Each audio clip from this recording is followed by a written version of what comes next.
Hello दोस्तों, नमस्कार। Way of maths channel में आपका फिर से स्वागत है। मैं हूं एम के गुजर और आज इस वीडियो में लेके आया हूं पूर्व मध्य रेलवे ईस्ट सेंट्रल रेलवे के सोनपुर डिवीज़न में 5 फरवरी 2023 को स्टेशन मास्टर के पद पर जो चयन के लिए परीक्षा हुई थी, विभागीय एग्ज़ाम हुआ था, उसका पेपर। इसका पहला भाग मैंने इससे पिछले वीडियो में हल करवा दिया था, उसका लिंक मैंने डिस्क्रिप्शन में दे रखा है, आप वहाँ से ज़रूर देखें। उसमें क्वेश्चन नंबर 1 से लेकर के 40 तक हल किए हुए हैं। 41 नंबर के क्वेश्चन से आगे का हल मैं इस वीडियो में लेके आया हूँ, देखेंगे। एक चीज़ मैं आपको पहले बता देता हूँ, यदि आपको इसका PDF चाहिए तो डिस्क्रिप्शन में टेलीग्राम चैनल का लिंक दे रखा है, उस लिंक पर आप क्लिक करके मेरे टेलीग्राम चैनल को सब्सक्राइब कर सकते हैं और उस पर प्रत्येक वीडियो का PDF आप प्राप्त कर सकते हैं।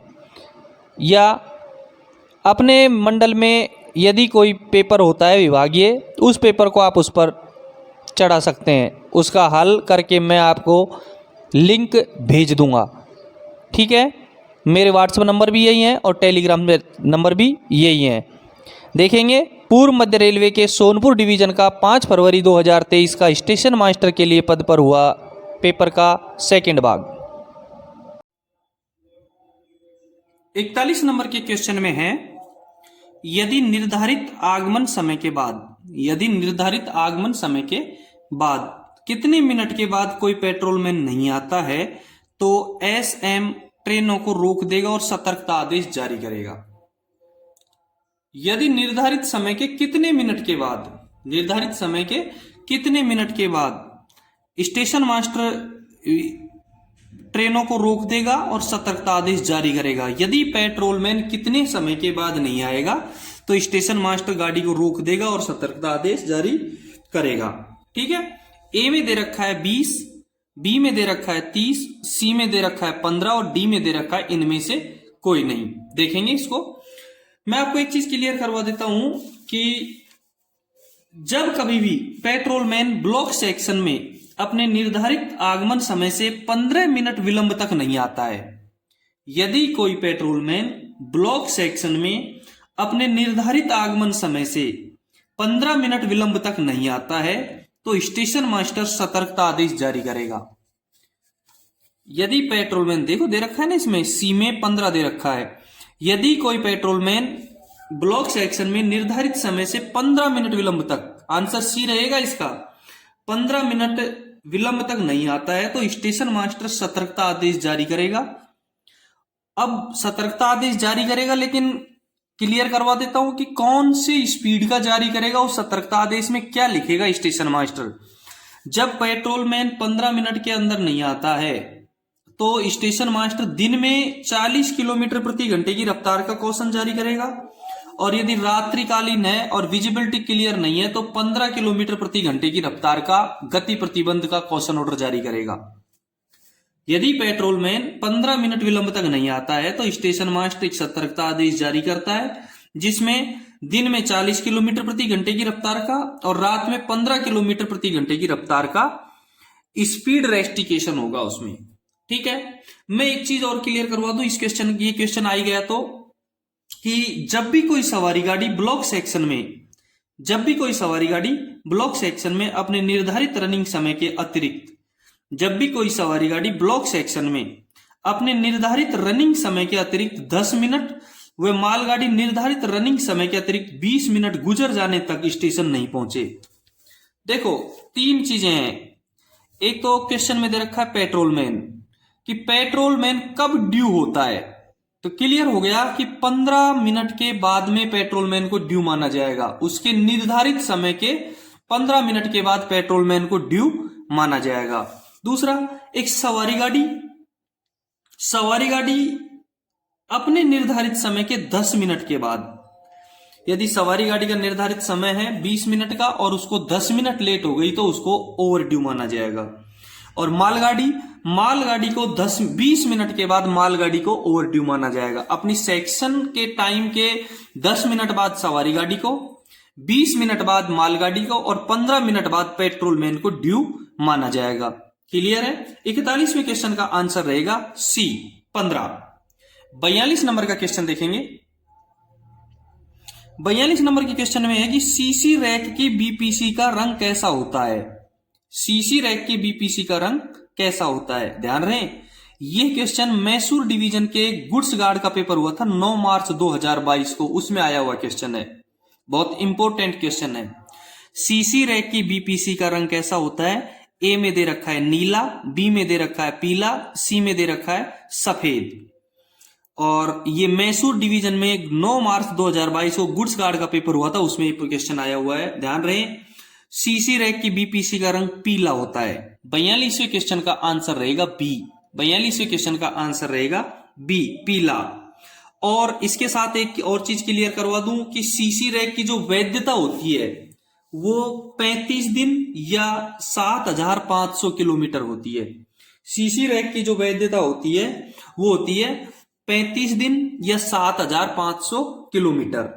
सीसी रैक की वैधता 35 दिन या 7,500 किलोमीटर। और इसी के साथ एक दूसरा क्वेश्चन और हल करवा देता हूं मैं कि प्रीमियर रैक की बीपीसी, ये सीसी रैक है, सीसी रैक की बीपीसी पीले रंग की होती है, एक होता है प्रीमियम रैक, और प्रीमियम रैक की बीपीसी का रंग होता है हल्का हरा।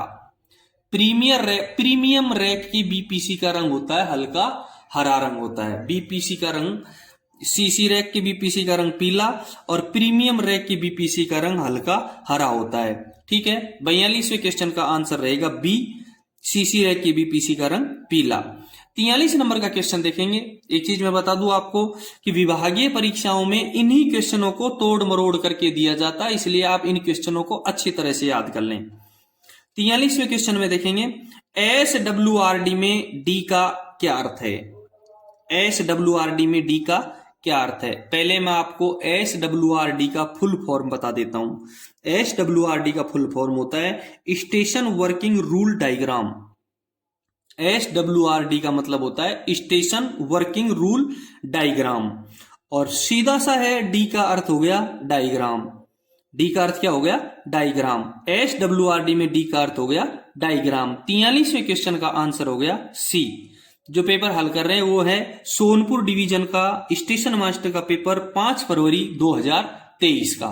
यदि आपको इसका PDF चाहिए तो डिस्क्रिप्शन में टेलीग्राम का लिंक दे रखा है, उस टेलीग्राम चैनल को आप सब्सक्राइब कर लें, उधर सब पेपरों की PDF आपको प्राप्त हो जाएगी। 44वां क्वेश्चन देखेंगे। 44वें क्वेश्चन में है वर्तमान में सोनपुर मंडल में कितने स्टेशन है। वर्तमान में सोनपुर मंडल में कितने स्टेशन है, और यह सूचना आपको अपने WTT में मिलेगी। प्रत्येक डिवीजन का एक WTT होता है, वर्किंग टाइम टेबल, और उसमें स्टेशनों की संख्या दी हुई होती है। शायद इसका आंसर सी रहेगा 68। शायद इसका आंसर सी रहेगा। वर्तमान में सोनपुर मंडल में शायद 68 स्टेशन है, बाकी परफेक्ट आंसर आपको अपने WTT में मिलेगा। ठीक है, 45वां क्वेश्चन देखेंगे। 45वें क्वेश्चन में है ECR का वर्तमान AGM कौन है। ईस्ट सेंट्रल रेलवे, पूर्व मध्य रेलवे का वर्तमान AGM कौन है।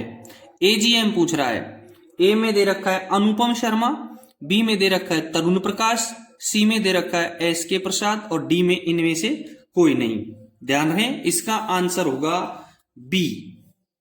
ECR का वर्तमान AGM कौन है, इसका आंसर होगा बी, तरुण प्रकाश। कौन है, तरुण प्रकाश। मैं इसको क्लियर करवा दूं कि तरुण प्रकाश भारतीय रेल सिग्नल सेवा के 1988 के बैच के अधिकारी हैं। जो तरुण प्रकाश हैं ECR के AGM हैं, वो भारतीय रेल के सिग्नल सेवा के 1988 बैच के अधिकारी हैं, और उत्तर रेलवे में मुख्य सिग्नल इंजीनियर, ध्यान रहे उत्तर रेलवे के मुख्य सिग्नल इंजीनियर एवं मुख्य संरक्षा अधिकारी।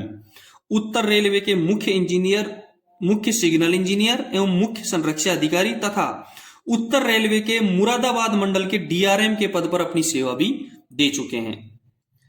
उत्तर रेलवे के मुरादाबाद डिवीजन के DRM के पद पर अपनी सेवा दे चुके हैं मिस्टर तरुण प्रकाश, जो ECR के वर्तमान AGM है। ठीक है, 45वें क्वेश्चन का आंसर रहेगा बी। 45वें क्वेश्चन का आंसर रहेगा बी। 46वां क्वेश्चन देखेंगे। ACD का फुल फॉर्म क्या है। 46वें क्वेश्चन में है ACD का फुल फॉर्म क्या है। Anti collision device, accident causing death, accident causing derailment और इनमें से कोई नहीं। और इसका परफेक्ट आंसर रहेगा एंटी कोलिजन डिवाइस।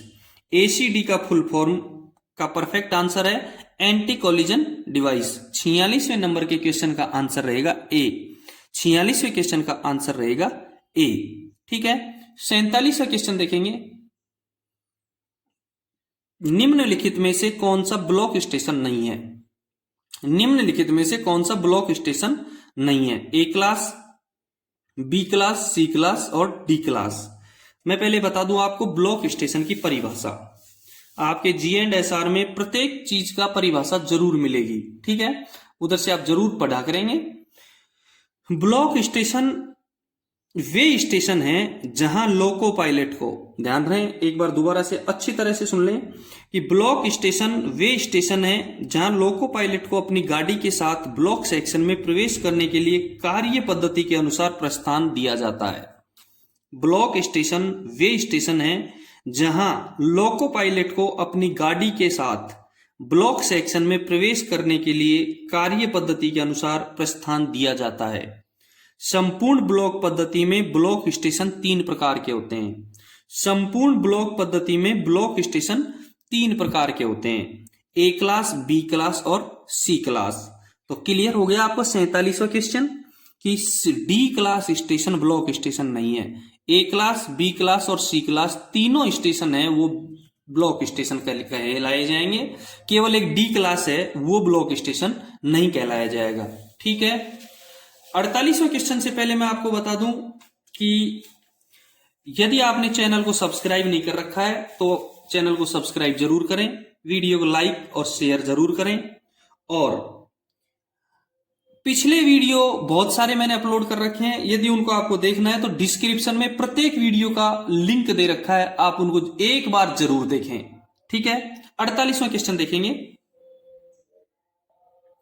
48वें क्वेश्चन में है डेटोनेटर का जीवन सामान्य जीवन की समाप्ति के बाद कितने वर्षों तक बढ़ाया जा सकता है?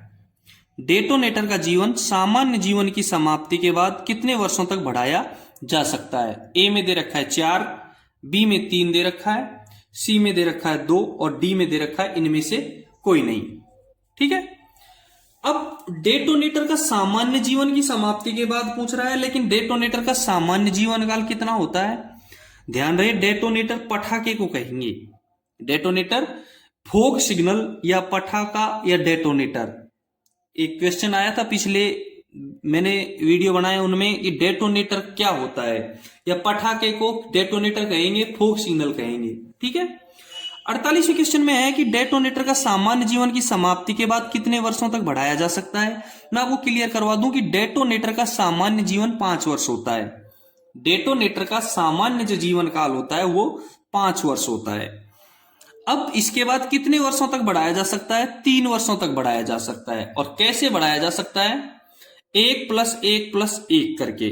डेटोनेटर का सामान्य जीवन काल 5 वर्ष का होता है और उसको 3 वर्ष तक बढ़ाया जा सकता है। इसलिए 48वें क्वेश्चन का आंसर रहेगा बी। 48वें क्वेश्चन का आंसर रहेगा बी। 49 नंबर का क्वेश्चन देखेंगे, 49वें नंबर को देखेंगे। What is full form of CRS? What is full form of CRS? CRS की फुल फॉर्म क्या है? What is full form of CRS? CRS की फुल फॉर्म क्या है? ए में दे रखा है commissioner of rolling stock, B में चीफ रेलवे सेक्रेटरी और सी में दे रखा है कमिश्नर ऑफ रेलवे सेफ्टी। ये आपको सबसे इंपॉर्टेंट है, ये क्वेश्चन आपको सरलता से आना चाहिए। और CRS की फुल फॉर्म होती है commissioner of railway safety. Commissioner of railway safety, जिसका हिंदी में अर्थ होता है रेल संरक्षा आयुक्त। हिंदी में इसका अर्थ होता है रेल संरक्षा आयुक्त। रेलवे CRS का हिंदी में अर्थ होता है रेल संरक्षा आयुक्त। मैं आपको थोड़ा सा क्लियर करवाना चाहूंगा। वैसे इसके पिछले वीडियो में 33वें क्वेश्चन में मैंने CRS के बारे में क्लियर करवा दिया है, लेकिन फिर भी मैं आपको क्लियर करवा दूं कि हिंदुस्तान में 9 CRS होते हैं। हिंदुस्तान में 9 CRS हैं। रेलवे सुरक्षा आयुक्त 9 हैं, जिनमें से प्रत्येक 16 रेलवे जोनों में से एक या अधिक पर अधिकार क्षेत्र रखता है। इसके अतिरिक्त metro rail Kolkata, DMRC Delhi, MRTP Chennai और कोंकण रेलवे भी इनके अधिकार क्षेत्र में आते हैं। 4 अलग से रेलवे हैं, कौन कौन से? Metro rail Kolkata, DMRC Delhi, MRTP Chennai और कोंकण रेलवे इनके क्षेत्राधिकार में आते हैं। ठीक है, कितने रेलवे संरक्षा आयुक्त हैं? 9, और जोन 16, और इसके अतिरिक्त Kolkata metro, Delhi DMRC, Chennai MRTP और कोंकण रेलवे भी शामिल हैं। उनके ऊपर भी इनका अधिकार क्षेत्र होता है। ठीक है, 50 नंबर का क्वेश्चन देखेंगे। सामान्य नियम किसके द्वारा बनाए जाते हैं? 50वें क्वेश्चन में सामान्य नियम किसके द्वारा बनाए जाते हैं? ए में दे रखा है रेलवे बोर्ड, बी में दे रखा है जनरल मैनेजर, सी में दे रखा है पीसीओएम और डी में दे रखा है इनमें से कोई नहीं। इनका परफेक्ट आंसर रहेगा सामान्य नियम रेलवे बोर्ड के द्वारा बनाए जाते हैं, जिनको अपन कहते हैं जीआर, जनरल रूल्स। और एक होता है सब्सिडरी रूल्स, सहायक नियम, और सहायक नियम पीसीओएम के द्वारा बनाए जाते हैं। सहायक नियम किसके द्वारा बनाए जाएंगे? पीसीओएम के द्वारा। ध्यान रहे, रेलवे बोर्ड के द्वारा सामान्य नियम और सहायक नियम पीसीओएम के द्वारा बनाए जाते हैं। पीसीओएम का फुल फॉर्म होता है principal chief operation manager. Principal chief operation manager, प्रधान मुख्य परिचालन प्रबंधक। ठीक है, 50वें क्वेश्चन का आंसर रहेगा ए, सामान्य नियम किसके द्वारा बनाए जाते हैं। और इसी की जगह यदि सहायक नियम होते तो सहायक नियम का आंसर होता पीसीओएम। ठीक है, 50वें नंबर का क्वेश्चन का आंसर रहेगा ए। 51 नंबर का क्वेश्चन देखेंगे। 51 नंबर के क्वेश्चन में है कि प्रत्येक फोग सिग्नलमैन को दिए जाने वाले डेटोनेटरों की संख्या है। देखो, यहां फोग सिग्नलमैन दे दिया और वहां डेटोनेटर दे दिया, बात एक ही है, फोग सिग्नल को ही डेटोनेटर कहेंगे। अब देखो, इसमें थोड़ा सा कंफ्यूज ऐसे होता है कि ये एक बार मैं बता दूं आपको कि ये क्वेश्चन पालघाट डिवीजन के 17 नवंबर 2021 को स्टेशन मास्टर के पेपर में आया हुआ क्वेश्चन है, बहुत इंपॉर्टेंट क्वेश्चन है। प्रत्येक फोग सिग्नल को दिए जाने वाले डेटोनेटरों की संख्या वाला क्वेश्चन पालघाट डिवीजन में स्टेशन मास्टर के लिए 17 नवंबर 2021 को जो पेपर हुआ था उसमें आया हुआ है 8, 10, 20। लेकिन प्रत्येक फोग सिग्नल को दिए जाने वाले डेटोनेटर की संख्या होती है 20। एक फोग सिग्नलमैन को 20 डेटोनेटर दिए जाएंगे। एक फोग सिग्नलमैन को 20 डेटोनेटर दिए जाएंगे। कई जगह आवश्यकता पड़ने पर अधिक भी दिए जाते हैं, बाकी सामान्यतया प्रत्येक फोग सिग्नलमैन को केवल 20 डेटोनेटर दिए जाते हैं। और एक क्वेश्चन और था कि फोग सिग्नलमैन का आश्वासन, पिछले वीडियो में पढ़ाया था मैंने, उसका लिंक भी मैंने डिस्क्रिप्शन में दे रखा है कि फोग सिग्नलमैन का आश्वासन प्रत्येक 3 माह में लिया जाता है। फोग सिग्नलमैन का आश्वासन प्रत्येक 3 माह में लिया जाता है। फोग सिग्नलमैन को एक बार में 20 डेटोनेटर दिए जाते हैं और डेटोनेटर का जीवन काल सामान्यतः 5 वर्ष का होता है और उसके बाद 1+1+1 करके 3 वर्ष तक बढ़ाया जा सकता है। इस पेपर में 3 प्रकार के प्रश्न आए हैं फोग सिग्नल के लिए। वो फोग सिग्नल के तीनों क्वेश्चन मैंने आपको हल करवा दिए हैं कि फोग सिग्नलमैन को 20 डेटोनेटर दिए जाते हैं, फोग सिग्नलमैन का आश्वासन प्रत्येक 3 माह में लिया जाता है, फोग सिग्नल का सामान्य जीवन काल 3 वर्ष का होता है, फोग सिग्नल को सामान्य जीवन काल के बाद में 1+1+1 करके 3 वर्ष तक बढ़ाया जा सकता है। ठीक है, आपका 51 नंबर का क्वेश्चन क्लियर है। 52 नंबर के क्वेश्चन को देखेंगे। 52 नंबर के क्वेश्चन में है कि औसत वेतन पर जमा किए जा सकने वाले अवकाश में अधिकतम दिन कितने होते हैं। औसत वेतन पर जमा किए जा सकने वाले अवकाश के अधिकतम दिन कितने होते हैं। ए में 180, बी में 200, सी में 300 और डी में इनमें से कोई नहीं।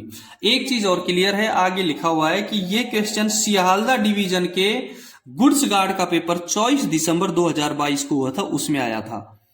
52 नंबर का जो क्वेश्चन है वो सियालदा डिवीजन के गुड्स गार्ड के पेपर में जो 24 दिसंबर 2022 को हुआ था उसमें आया था, बहुत इंपॉर्टेंट है। इसका आंसर रहेगा 300।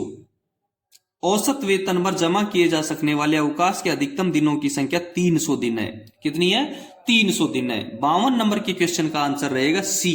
52 नंबर के क्वेश्चन का आंसर रहेगा सी। 53 नंबर का क्वेश्चन देखेंगे। सामान्य सीजन टिकट एमएसटी कितनी अवधि के लिए जारी किए जाते हैं। और यह क्वेश्चन आया था बीकानेर डिवीजन के सीसीटीसी वाले पेपर में 23 जुलाई 2022 को।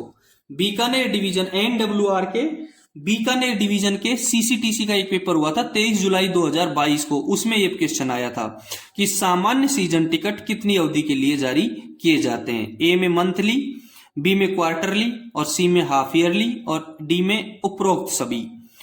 मंथली का मतलब 1 महीने के लिए, क्वार्टरली का मतलब 3 महीने के लिए और हाफ ईयरली का मतलब 6 महीने के लिए। और सामान्य सीजन टिकट पूरे सब के लिए जारी किया जाता है, महीने वाइज भी ले सकते हो आप, मंथली, क्वार्टरली और हाफ ईयरली सब के लिए जारी किया जाता है। इसलिए 53 नंबर के क्वेश्चन का आंसर रहेगा डी। 53 नंबर के क्वेश्चन का आंसर रहेगा डी। ठीक है, बहुत इंपॉर्टेंट है। 54 नंबर का क्वेश्चन देखेंगे।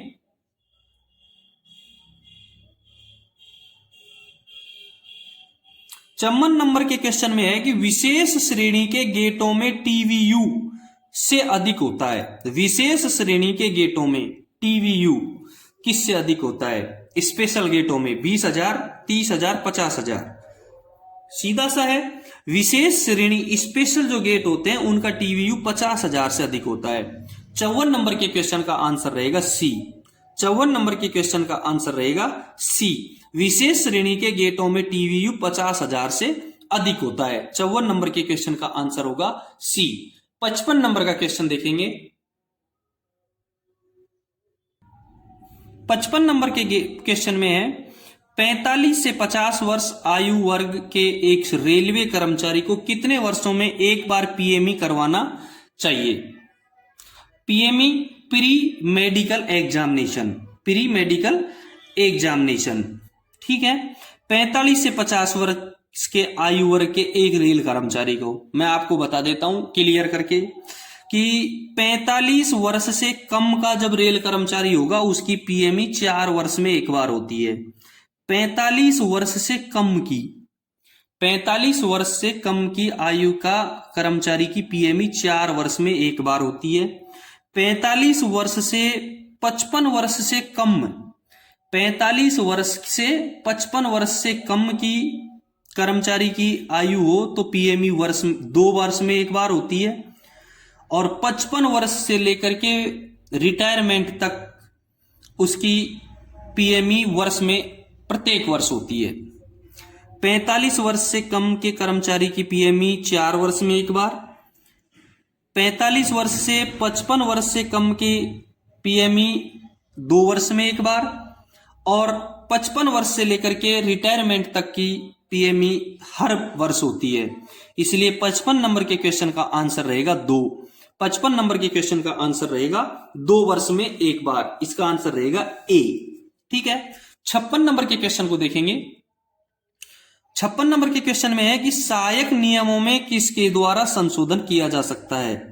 बिल्कुल अभी क्लियर करवाया था मैंने 50 नंबर के क्वेश्चन में, ऊपर 50वां क्वेश्चन पढ़ाया था तभी क्लियर करवाया था कि सहायक नियमों में किसके द्वारा संशोधन किया जा सकता है? रेलवे बोर्ड, ऑथोराइज्ड ऑफिसर और सीआरएस। इसमें ऑथोराइज्ड ऑफिसर की जगह ऑथोराइज्ड ऑफिसर अधिकृत अधिकारी दे रखा है।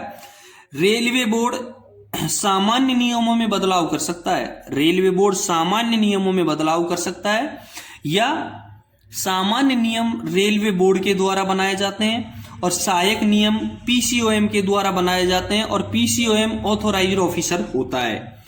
पीसीओएम ऑथोराइज्ड ऑफिसर होता है। इसलिए 56 नंबर के क्वेश्चन का आंसर रहेगा बी। सीआरएस न तो सहायक नियमों में परिवर्तन कर सकता है और न ही सामान्य नियमों में परिवर्तन कर सकता है। इसलिए 56 नंबर के क्वेश्चन का आंसर रहेगा बी, ऑथोराइज्ड ऑफिसर। ठीक है, 56 नंबर के क्वेश्चन का आंसर रहेगा बी। 57 नंबर के क्वेश्चन को देखेंगे। किसी खंड की अधिकतम अनुमेय गति किसके द्वारा स्वीकृत की जाती है? ए में दे रखा है सीआरएस, बी में दे रखा है पीसीओएम, सी में दे रखा है जीएम। किसी खंड की अधिकतम मैक्सिमम स्पीड सीआरएस स्वीकृत करता है। किसी भी सेक्शन की मैक्सिमम स्पीड को सीआरएस स्वीकृत करता है। इसलिए 57 नंबर के क्वेश्चन का आंसर रहेगा ए। 57 नंबर के क्वेश्चन का आंसर रहेगा ए। मैं आपको बता दूं, इससे पहले एक क्वेश्चन नंबर 1 से लेकर के 40 तक के लिए एक वीडियो बनाया है, उसका लिंक मैंने डिस्क्रिप्शन में दे रखा है, इससे पहले ही अपलोड किया है। और 41वें क्वेश्चन से लेकर के अब तक का जो चल रहा है वो इस वीडियो में है। ये सोनपुर डिवीजन का 5 फरवरी 2023 को स्टेशन मास्टर के लिए जो पेपर हुआ था उसका हल है। ठीक है, 57 नंबर के क्वेश्चन का आंसर रहेगा ए। क्वेश्चन नंबर देखेंगे 58 नंबर के क्वेश्चन में देखेंगे आरसीटी स्टैंड फॉर, आरसीटी का फुल फॉर्म देखना है। Railway claims terminal, railway claims tribunal, railway commercial tribunal. अब देखेंगे आरसीटी की फुल फॉर्म होती है railway claims tribunal, railway claims tribunal, railway दावा न्यायाधिकरण।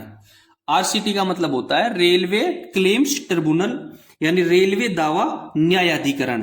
58वें क्वेश्चन का आंसर रहेगा बी।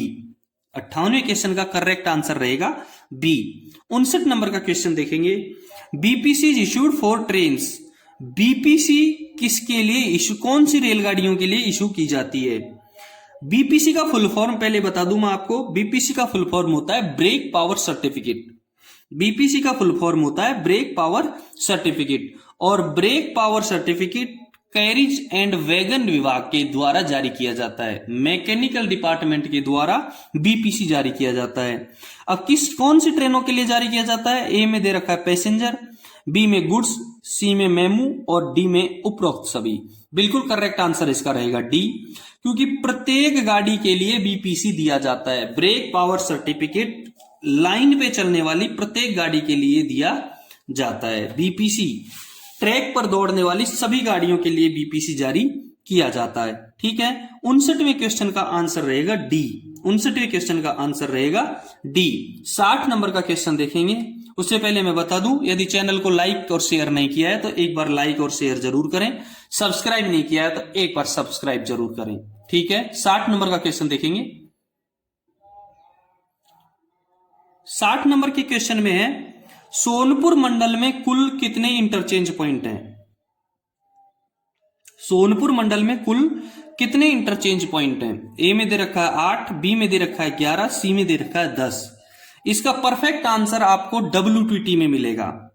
सोनपुर डिवीजन का जो स्टेशनों की संख्या है और इंटरचेंज पॉइंटों की संख्या है, इसका परफेक्ट आंसर है वो आपको इसके WTT में मिलेगा। प्रत्येक मंडल में एक WTT होता है, और WTT का अर्थ होता है वर्किंग टाइम टेबल, उसमें इसकी संख्या दी हुई होती है। शायद 60वें नंबर के क्वेश्चन का आंसर सी रहेगा। संभावना यही है कि इसका आंसर शायद 10 ही है। सोनपुर डिवीजन में केवल 10 इंटरचेंज पॉइंट है, लेकिन फिर भी इसका ऑथोरेटिक आंसर आपको WTT में मिलेगा। ठीक है, 61 नंबर का क्वेश्चन देखेंगे। आमतौर पर किसी भी ट्रेन के आगमन के लिए लाइन किसके द्वारा तय की जाती है?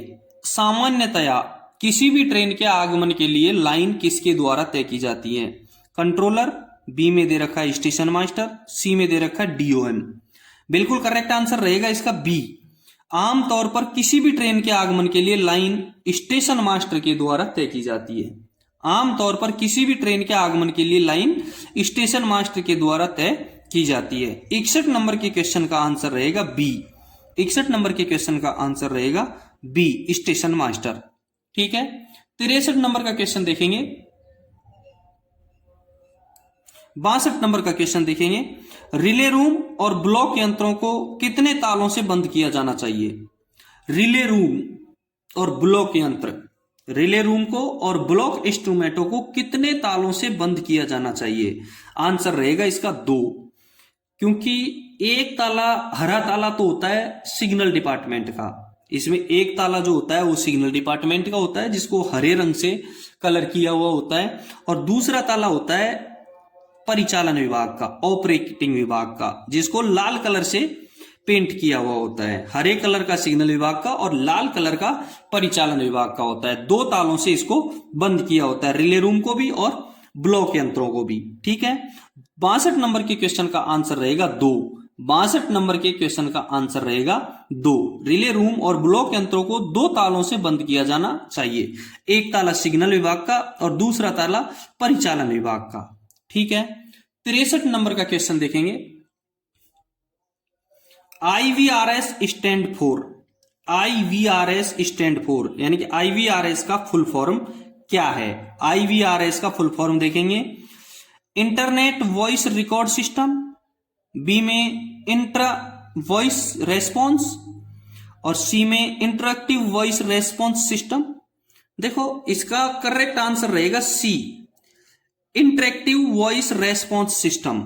63 नंबर का जो क्वेश्चन है इसमें दे रखा है ना IVRS, इसका करेक्ट फुल फॉर्म रहेगा C, interactive voice response system, interactive आवाज प्रतिक्रिया प्रणाली, इंटरेक्टिव आवाज प्रतिक्रिया प्रणाली। Answer right. 63 नंबर की क्वेश्चन का आंसर रहेगा सी। 64 नंबर का क्वेश्चन देखेंगे। 64 नंबर के क्वेश्चन में है निंदा किस प्रकार का दंड है। निंदा किस प्रकार का दंड है। ए में माइनर, बी में मेजर, सी में बोथ। और इसका करेक्ट आंसर रहेगा ए, निंदा किस प्रकार का दंड है। आंसर रहेगा ए, माइनर। निंदा माइनर प्रकार का दंड है, छोटा सा दंड है, माइनर। निंदा माइनर दंड है। ठीक है, निंदा को किस प्रकार का दंड माना गया है, माइनर दंड माना गया है। ठीक है, 64 नंबर की क्वेश्चन का आंसर रहेगा ए। 65 नंबर का क्वेश्चन देखेंगे। 65 नंबर के क्वेश्चन में है कि अनुशासन और अपील नियम किस वर्ष बनाए गए थे। अनुशासन और अपील नियम किस वर्ष बनाए गए थे। ए में 1966, बी में 1968, सी में 1967। इसका करेक्ट आंसर बताने से पहले मैं आपको बिल्कुल क्लियर करवा देता हूं, अपने GNSR में अनुशासन और अपील नियम के बारे में क्या लिखा है उसको देख लेते हैं एक बार। देखो उसमें लिखा है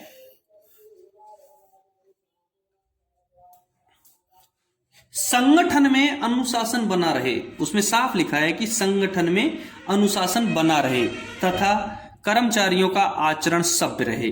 इसके लिए आचरण नियमों के साथ साथ अनुशासन एवं अपील नियमों का प्रावधान 1968 से लागू किया गया है। कब से लागू किया गया है, 1968 से। करेक्ट आंसर 1968 रहेगा इसका। संगठन में अनुशासन बना रहे तथा कर्मचारियों का आचरण सभ्य रहे, इसके लिए आचरण नियमों के साथ साथ अनुशासन एवं अपील नियमों का प्रावधान 1968 से लागू किया गया है। इनका उद्देश्य कर्मचारियों को दंड का भय दिखाकर, इनका उद्देश्य कर्मचारियों को दंड का भय दिखाकर अनुशासित रखा जाए तथा कर्मचारियों को अपने आप को निर्दोष साबित करने का पूरा मौका दिया जाए और आवश्यक होने पर ही उन पर शास्ति लगाई जाए। ठीक है, इनका उद्देश्य क्या रहेगा, अनुशासन और जो अपील नियम जो 1968 में बनाए गए थे ना, कब बनाए गए थे, 1968 में बनाए गए थे। इनका उद्देश्य कर्मचारियों को दंड का भय दिखाकर अनुशासित रखा जाए तथा कर्मचारियों को अपने आप को निर्दोष साबित करने का पूरा मौका दिया जाए और आवश्यकता होने पर ही उन पर शास्ति लगाई जाए। ठीक है, 65 नंबर की क्वेश्चन का करेक्ट आंसर रहेगा बी, 1968। 66 नंबर का क्वेश्चन देखेंगे। डिस्कनेक्शन नोटिस के लिए फॉर्म क्या है। रिकनेक्शन डिस्कनेक्शन सिग्नल विभाग के द्वारा ऑपरेटिंग विभाग को दिया जाता है। डिस्कनेक्शन नोटिस के लिए दिया गया फॉर्म का नंबर क्या है। ए में दे रखा है T510, बी में दे रखा है T350, सी में दे रखा है T351। देखो T510 क्या होता है। T510 एक ऑथोरिटी होती है जो सिग्नल रहित लाइन पर गाड़ी लेने के लिए दी जाती है। यानी इसको कह सकते हैं कि T510 मींस सिग्नल रहित लाइन पर गाड़ी लेने का प्राधिकार को T510 कहेंगे। सिग्नल रहित लाइन पर गाड़ी लेने का प्राधिकार T510। T350 कुछ भी नहीं है। T351 डिस्कनेक्शन नोटिस के लिए फॉर्म का नंबर है। रिकनेक्शन डिस्कनेक्शन का फॉर्म का नंबर रहेगा T351। 66 नंबर के क्वेश्चन का करेक्ट आंसर रहेगा सी। 66 नंबर के क्वेश्चन का करेक्ट आंसर रहेगा सी, T351। 67 नंबर का क्वेश्चन देखेंगे। 67 नंबर के क्वेश्चन में निलंबन का मानक रूप क्या है। निलंबन का मानक रूप क्या है। और ये क्वेश्चन था, ये जोधपुर डिवीजन के स्टेशन मास्टर के पेपर में 4 जून 2022 को आया था। 4 जून 2022 को जोधपुर डिवीजन में स्टेशन मास्टर का जो पेपर हुआ था उसमें ये क्वेश्चन आया था। बहुत इंपॉर्टेंट क्वेश्चन है। ठीक है, देखो इसको निलंबन का मानक रूप क्या रहेगा। ये जोधपुर का जो स्टेशन मास्टर का पेपर है 4 जून 2022 को जो हुआ है, इसका लिंक भी मैंने डिस्क्रिप्शन में दे रखा है, इसको भी मैंने हल करवा रखा है। वो आप अपने डिस्क्रिप्शन में जाकर के लिंक पर क्लिक करके देखें। निलंबन का मानक रूप क्या है। SF11 मैं बता दूं SF11 क्या किसके लिए काम आएगी। देखो SF11 काम आती है, लघु आरोप पत्र है ये, लघु दंडारोपण के लिए SF11 काम आती है। लघु आरोप पत्र है जो लघु दंडारोपण के लिए काम में आती है। दूसरा है SF4। SF4 नियम 5 के 5 का C, नियम 5 के 5 का C के तहत निलंबन आदेश रिवोक करने का आदेश है। SF4 किसके लिए काम आता है? नियम 5 के 5 का C के तहत निलंबन आदेश रिवोक करने का आदेश है SF4। SF5 है नियम 9 के अंतर्गत दीर्घ दंडारोपण के लिए आरोप पत्र है। SF9 के SF5 क्या है? नियम 9 के अंतर्गत, SF5 है नियम 9 के अंतर्गत दीर्घ दंडारोपण के लिए आरोप पत्र है SF5। अब ये निलंबन का मानक रूप तो आया ही नहीं। अब इसमें आंसर रहेगा, इसका डी आंसर रहेगा, इनमें से कोई नहीं, क्योंकि SF1 जारी किया जाता है नियम संख्या 5 के 1 के तहत निलंबन आदेश, और SF2 जारी किया जाता है नियम संख्या 5 के 2 के तहत डिम्ड निलंबन आदेश। ठीक है, इसका आंसर करेक्ट रहेगा 67वें का डी। 67वें क्वेश्चन का करेक्ट आंसर रहेगा डी। SF1 नियम 5 के 1 के तहत निलंबन आदेश, और SF2 नियम 5 के 2 के तहत डिम्ड निलंबन आदेश रहेंगे। तो 67वें क्वेश्चन का आंसर डी रहेगा, इनमें से कोई नहीं, क्योंकि SF11 तो जारी किया जाता है, लघु आरोप पत्र है जो लघु दंडारोपण के लिए, और SF4 जारी किया जाता है नियम 5 के 5 के C के तहत निलंबन आदेश रिवोक करने का आदेश, और C में जो SF5 दे रखा है वो जारी किया जाता है नियम संख्या 9 के अंतर्गत दीर्घ दंडारोपण के आरोप पत्र। ठीक है, क्वेश्चन नंबर 67 का करेक्ट आंसर डी रहेगा। 68 नंबर का क्वेश्चन देखेंगे। 68 नंबर का देखेंगे क्वेश्चन, महिला अंडर 19 विश्व कप 2023 किसने जीता? महिला अंडर 19 विश्व कप 2023 किसने जीता? ए में इंडिया, बी में इंग्लैंड, सी में साउथ अफ्रीका, और डी में इनमें से कोई नहीं। देखो, महिला अंडर 19 विश्व कप 2023 29 जनवरी 2023 को सैनवेस पार्क पोर्ट चेफस्ट्रूम में भारत ने इंग्लैंड को 7 विकेट से हराकर विश्व कप जीता था। जो ये विश्व कप है, ध्यान करेक्ट देख लो एक बार, 29 जनवरी 2023 को सैनवेस पार्क पोर्ट चेफस्ट्रूम में भारत ने इंग्लैंड को 7 विकेट से हराकर विश्व कप जीता है। तो करेक्ट आंसर रहेगा इसका इंडिया। 68 नंबर की क्वेश्चन है, महिला अंडर 19 विश्व कप 2023 किसने जीता? इसका करेक्ट आंसर रहेगा इंडिया। ए आंसर इसका करेक्ट रहेगा। 68वें क्वेश्चन का आंसर रहेगा ए। 69 नंबर का क्वेश्चन देखेंगे। 69 नंबर के क्वेश्चन में है कि अमेरिका की राजधानी कौन सी है? अमेरिका की राजधानी कौन सी है? ए में है न्यूयॉर्क, बी में है न्यू जर्सी, सी में वाशिंगटन डीसी। करेक्ट आंसर रहेगा इसका सी। अमेरिका की राजधानी कौन सी है? इसका करेक्ट आंसर सी रहेगा, वाशिंगटन डीसी। ठीक है, 69 नंबर के क्वेश्चन का करेक्ट आंसर सी रहेगा, वाशिंगटन डीसी। 70 नंबर का क्वेश्चन देखेंगे। 70 नंबर के क्वेश्चन का है कि what is full form of BCM? BCM का फुल फॉर्म क्या रहेगा? What is full form of BCM? BCM का फुल फॉर्म क्या रहेगा? ए में है बालास्ट क्लीनिंग मशीन, बी में बालास्ट क्लियरिंग मशीनरी, सी में बालास्ट कंट्रोलर मशीन, और इसका करेक्ट आंसर रहेगा ए। BCM का करेक्ट आंसर रहेगा ए, बालास्ट क्लीनिंग मशीन, गिट्टी सफाई मशीन। 70 नंबर के क्वेश्चन में है what is full form of BCM? ये BCM का फुल फॉर्म क्या रहेगा? और BCM का फुल फॉर्म रहेगा बालास्ट क्लीनिंग मशीन, गिट्टी सफाई मशीन। 70 नंबर के क्वेश्चन का आंसर रहेगा ए। 70 नंबर के क्वेश्चन का आंसर रहेगा ए। 71 नंबर का क्वेश्चन देखेंगे। Maximum speed over non interlocked points is? Maximum speed over non interlocked points is? Non interlock point के ऊपर अधिकतम स्पीड क्या होनी चाहिए? नॉन इंटरलॉक पॉइंट पर अधिकतम स्पीड क्या होनी चाहिए? ए में 10 kmph, बी में 15 kmph, सी में 30 kmph, और करेक्ट आंसर इसका रहेगा सी। करेक्ट आंसर इसका रहेगा C. Maximum speed over non interlocking point is 30 kmph, यानी कि नॉन इंटरलॉकिंग पॉइंट पर अधिकतम स्पीड 30 किलोमीटर प्रति घंटा से अधिक नहीं होनी चाहिए। 71 नंबर के आंसर का करेक्ट आंसर, 71 नंबर के क्वेश्चन का करेक्ट आंसर रहेगा 30। kmph। सी आंसर इसका करेक्ट रहेगा। ठीक है, 72 नंबर का क्वेश्चन देखेंगे। 72 नंबर के क्वेश्चन में है कि MACLS multi aspect colour light signal, MACLS की फुल फॉर्म होती है multi aspect colour light signal, में सिग्नल ओवरलैप कितना होता है। अब यहां दो चीज उभर करके आती हैं। ये क्वेश्चन था, ये आया था मैसूर डिवीजन में 9 मार्च 2022 के गुड्स कार्ड का पेपर हुआ था, उसमें जो सिग्नल ओवरलैप का जो क्वेश्चन है, ये मैसूर डिवीजन में गुड्स गार्ड का एक पेपर हुआ था 9 मार्च 2022 को, उसमें एक क्वेश्चन आया था, बहुत इंपॉर्टेंट क्वेश्चन है। MACLS में सिग्नल ओवरलैप कितना होता है। दो चीजें होती हैं, एक तो सिग्नल ओवरलैप होता है और एक ब्लॉक ओवरलैप होता है। मैं पहले आपको सिग्नल ओवरलैप के बारे में बता देता हूं। सिग्नल ओवरलैप होता है सिग्नल झुकाने के लिए पर्याप्त दूरी को सिग्नल ओवरलैप कहते हैं, और ये 180 मीटर का होता है। सिग्नल झुकाने के लिए पर्याप्त दूरी को सिग्नल ओवरलैप कहेंगे, और ये 180 मीटर का होता है। दूसरा होता है एक ब्लॉक ओवरलैप, एक होता है ब्लॉक ओवरलैप, लाइन क्लियर देने के लिए पर्याप्त दूरी होती है, वो होती है block overlap.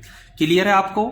Signal overlap, signal झुकाने के लिए पर्याप्त दूरी को सिग्नल ओवरलैप कहेंगे, इसकी सिग्नल ओवरलैप की जो दूरी होती है वो होती है 180 मीटर।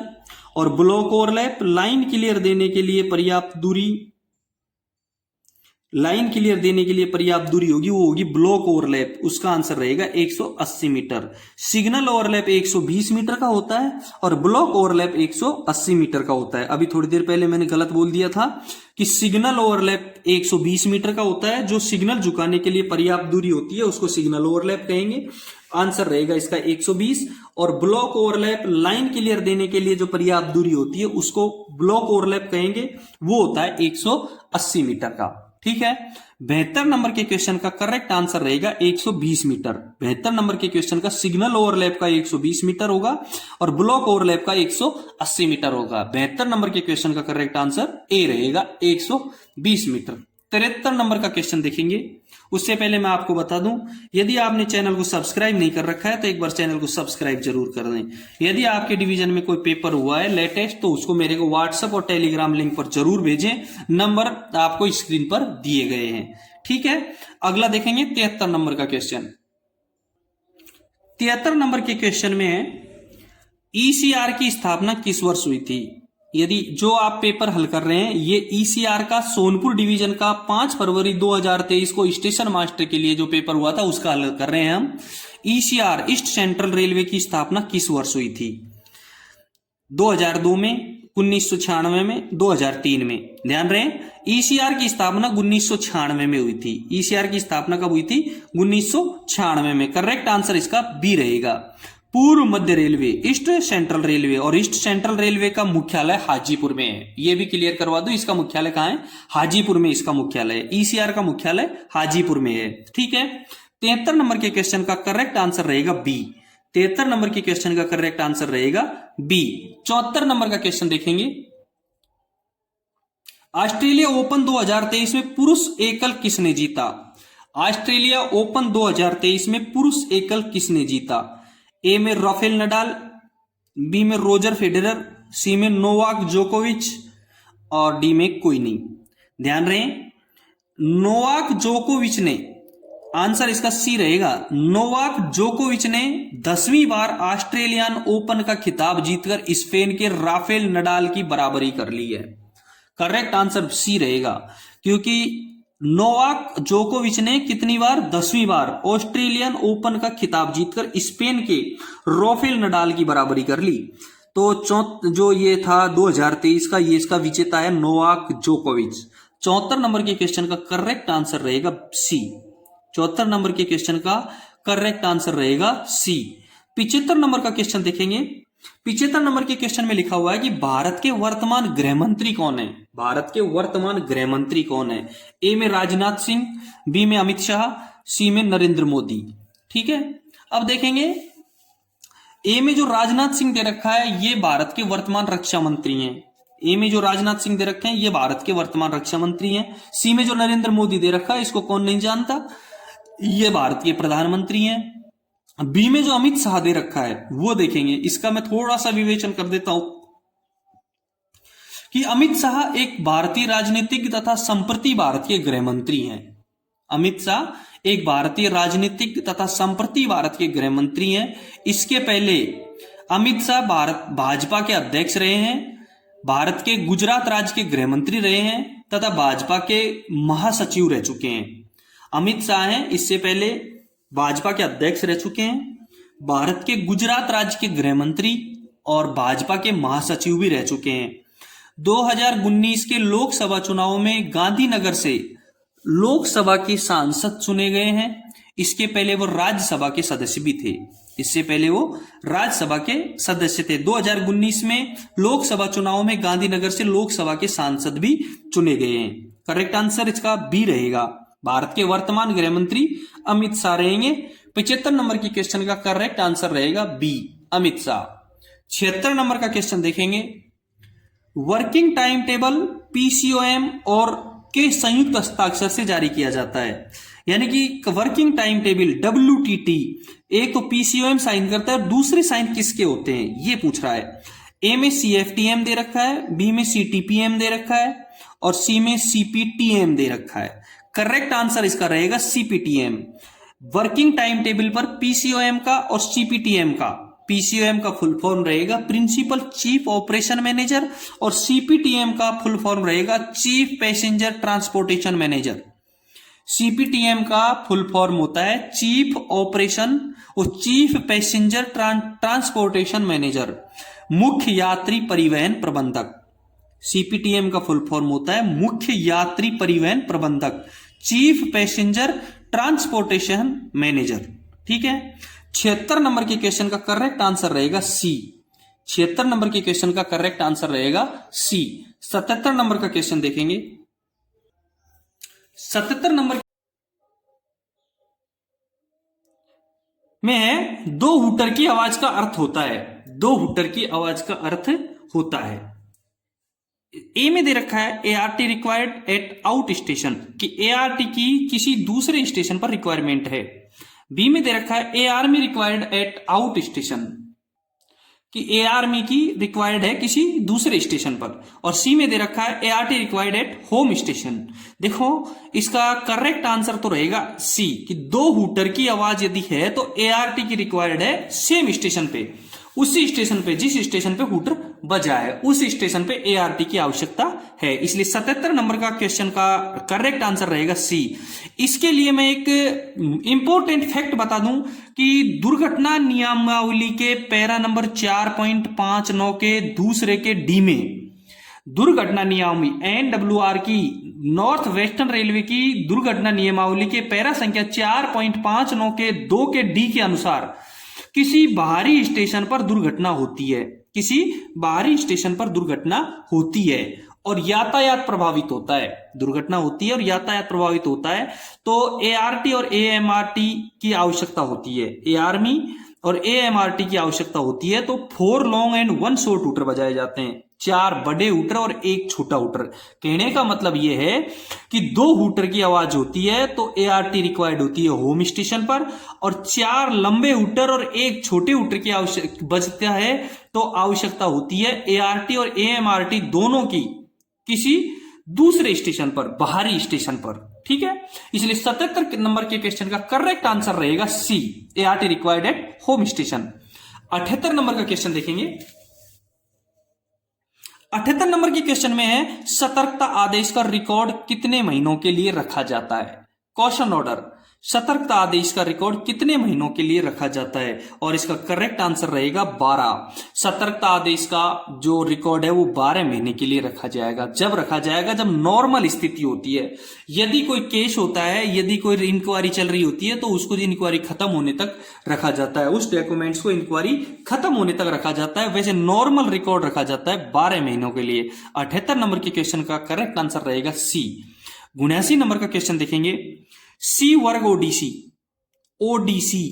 की अनुमति से चलता है। सी वर्ग ओडीसी, सी क्लास ओडीसी किसकी अनुमति से चलती है? पहले मैं आपको ओडीसी का फुल फॉर्म बता देता हूं, ओवर डायमेंशन कंसाइनमेंट। ओडीसी का फुल फॉर्म होता है ओवर डायमेंशन कंसाइनमेंट। और सी क्लास ओडीसी, देखो ए क्लास ओडीसी डीआरएम या पीसीओएम की अनुमति से चलती है।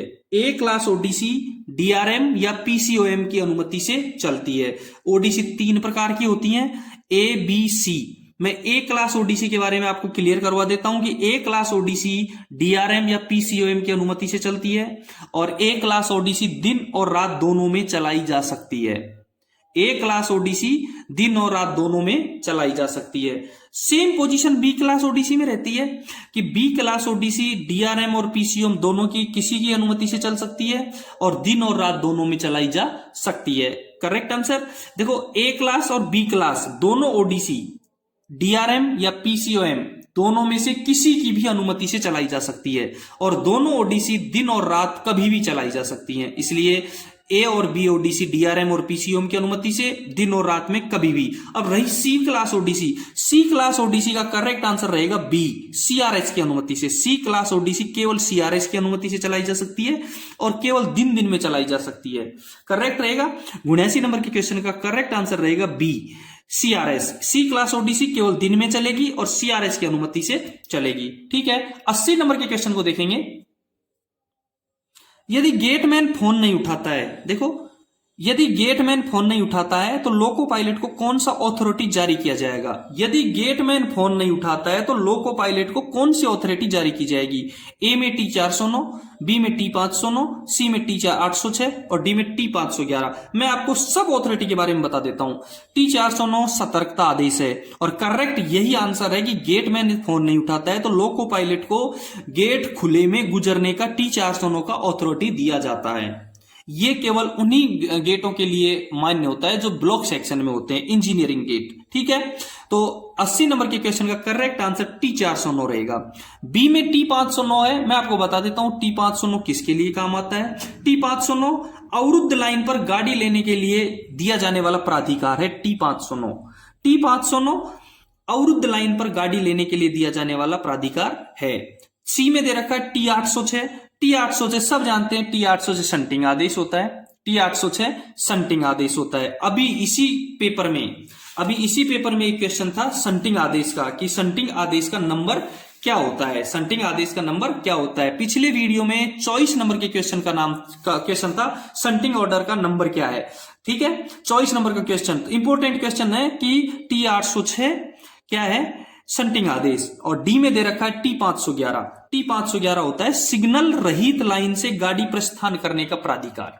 सिग्नल रहित लाइन से गाड़ी प्रस्थान करने का प्राधिकार को कहेंगे T511। करेक्ट हो गया चारों के चारों। T409 सतर्कता आदेश है, T509 अवरुद्ध लाइन पर गाड़ी लेने के लिए प्राधिकार है, T806 शंटिंग आदेश है और T511 सिग्नल रहित लाइन से गाड़ी प्रस्थान करने का प्राधिकार है। ठीक है दोस्तों, इस वीडियो में केवल 80 नंबर तक के क्वेश्चन हल करवाएंगे। इससे अगले वीडियो में 81 नंबर के क्वेश्चन से लास्ट क्वेश्चन तक कर लेंगे।